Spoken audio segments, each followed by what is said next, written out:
Alléluia. Je crois que dimanche, parce qu'on a terminé avec l'intercession, je vais juste nous rappeler quelques principes que nous avons vu dimanche passé. Alléluia.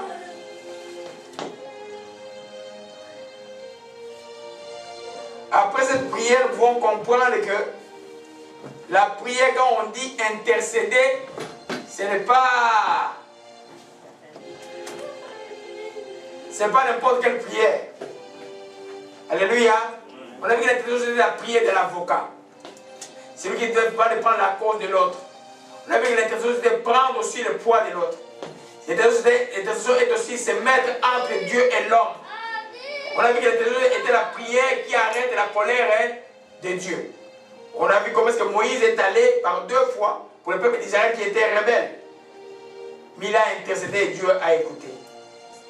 Alléluia. On a vu ça en détail. Je ne vais pas trop revenir sur ça parce que sinon on va faire des jours et des jours sur ça. On a vu aussi que quand on a vu la prière de supplication, l'intercession c'est simplement la supplication pour l'autre, ou pour un pays, ou pour une circonstance.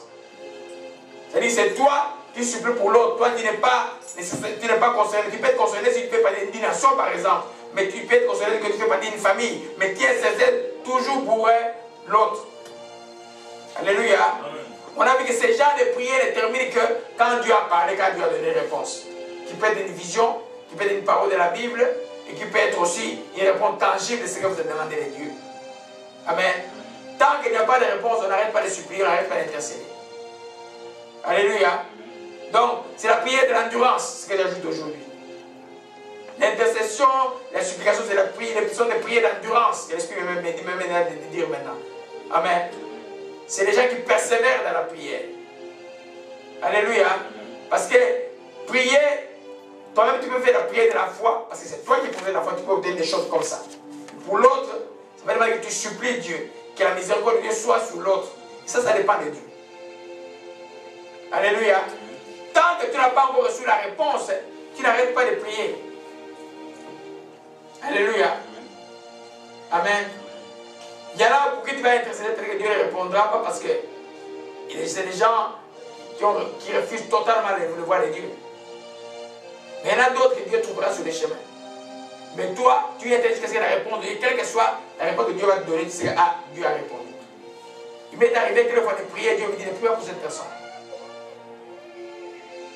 Et puis après, j'ai demandé, non, cette personne du sorcier qui est venue pour dire plus pour elle. Il doit toujours commencer par. C'était à la maison, on était à Darlington, la jeune fille arrive, il dit, j'ai mis à me dire, non, ne prie pas pour elle. Comme ça, comme un esprit, ne prie pas pour elle. Il dit, oh, je la laisse. Et puis, quelle va des l'église aujourd'hui? C'est une personne qui ne va pas se repentir. Alléluia. Alors, maintenant, on a terminé la focus pour voir les qualités d'un intercesseur. On a vu qu'un intercesseur c'est quelqu'un qui a une communion constante avec Dieu. Parce qu'on n'est pas intercesseur à l'église, on est intercesseur tout le temps. Alléluia. L'essai de Dieu peut te pousser dans ton voyage, dans ton auto, dans ton école, quand tu vas dans les toilettes, d'intercéder pour quelqu'un. Tu ne vas pas attendre d'arriver à la maison pour commencer à prier. Tu pries à partir du moment où tu sens, maintenant je dois prier, tu te réveilles, tu commences à prier. Des fois, il va te réveiller la nuit pour prier. Alléluia. Rappelons au début de cet enseignement que Dieu ne fait rien sans que l'homme ne participe. Amen. Nous devons participer à nos succès, nous devons participer à la transformation de la société. Je dis que si un pays, une communauté ne marche pas, c'est parce que les chrétiens qui sont dans cette communauté ne font rien. Et c'est à nous que Dieu a donné l'autorité de changer la société. D'intercéder. Pourquoi les textes que nous avons vu la fois passée dans 2 Timothée rapidement. Amen. On va revenir sur ça rapidement. Alors dans le texte de Timothée.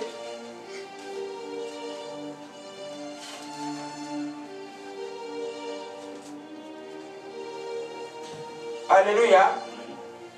Non, c'est 1 Timothée plutôt chapitre 2 verset 1 à 4. Amen. C'est important pour comprendre ça. On avait conclu avec ça, mais je vais juste nous rappeler cela pour que nous comprenions. C'est une chose importante que d'intercéder. Alléluia. 1 Timothée chapitre 2, verset 1 à 4 dit, j'exhorte donc avant toutes choses de faire des prières, des supplications, des requêtes et des actions de grâce pour tous les hommes, pour le roi, pour tous ceux qui sont élevés en dignité, afin que nous menions une vie paisible et tranquille en toute piété et honnêteté. Car cela est bon et agréable devant Dieu, qui veut que tous les hommes soient sauvés et parviennent à la connaissance de la vérité. Dieu veut que tous les hommes soient sauvés, parviennent à la connaissance de la vérité. Mais les moyens par lesquels il va utiliser, c'est la prière des saints.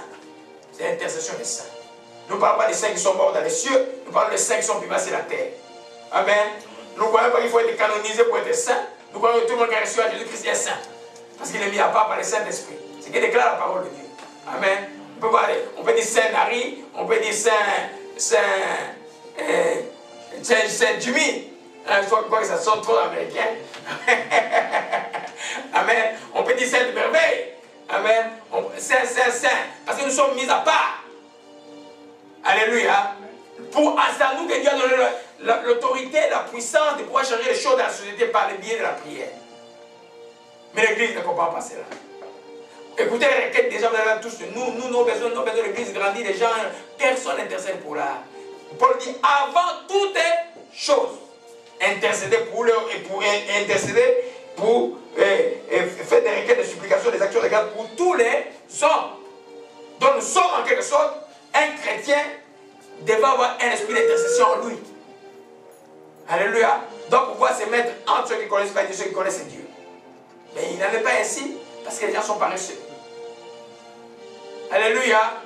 Amen. La prière, ça prend du temps, ça prend de l'énergie, ça demande un sacrifice.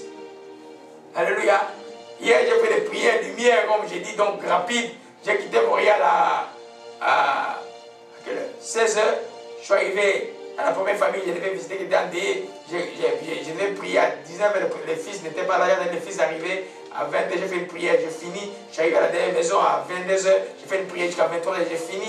Je passe ma soeur 10 minutes et puis je parle autour de rentre. J'étais joyeux, je n'avais pas sommeil jusqu'à ce que je sois arrivé à la maison. Alléluia. La prière demande un sacrifice.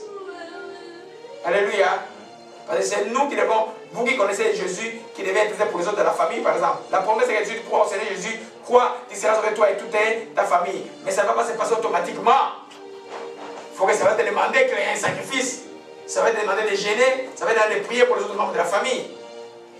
Amen. Si tu regardes les autres membres de la famille qui ne connaissent pas Dieu, tu as de rire avec eux, je me dis que tu es méchant. Amen. Ça se passe par la prière. Amen.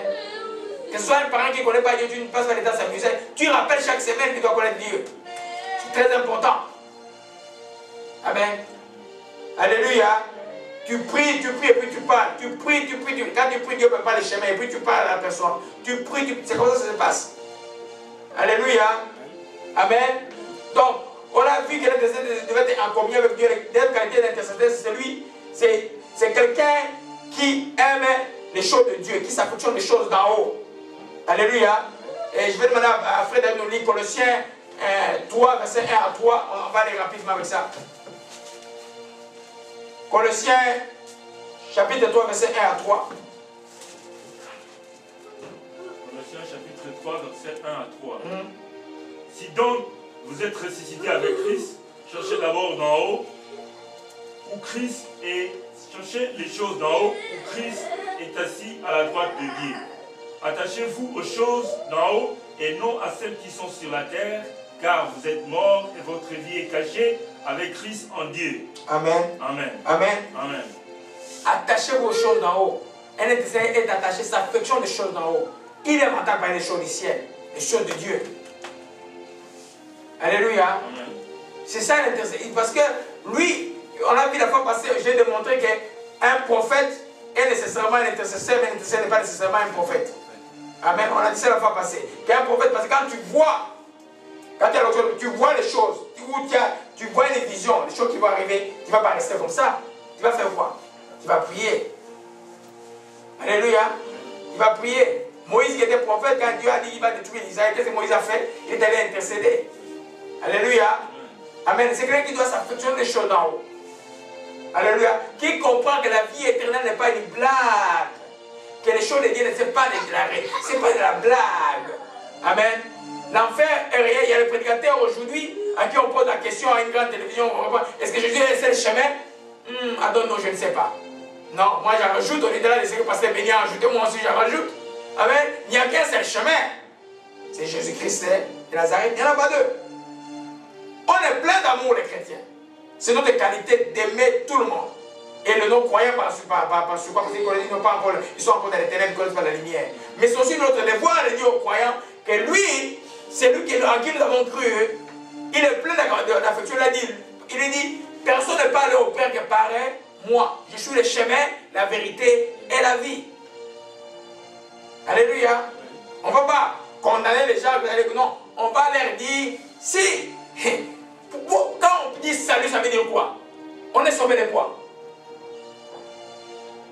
Pour ceux qui veulent faire politique, quand tu dis je suis sauvé, tu es sauvé de quoi? Du péché. Du péché, mais la conséquence du péché, c'est quoi? C'est la mort. Quelle mort? La mort éternelle. Ça se passe où? Dans l'enfer. C'est aussi simple que ça.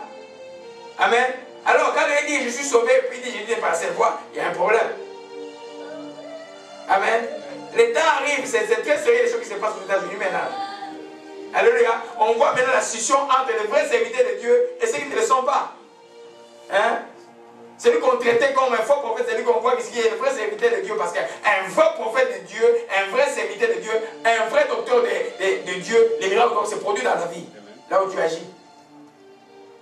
Alléluia. C'est quelque chose d'intéressant qui se passe aux États-Unis. C'est passé il y a un mois aux États-Unis. Alléluia. Amen. Nous dit simplement que l'intercesseur doit avoir les choses attachées à Dieu. Tu ne peux pas aller, je vais prier pour les gens. Si tu n'es pas, pourquoi tu pries pour les gens? Parce que tu sais que le ciel est important.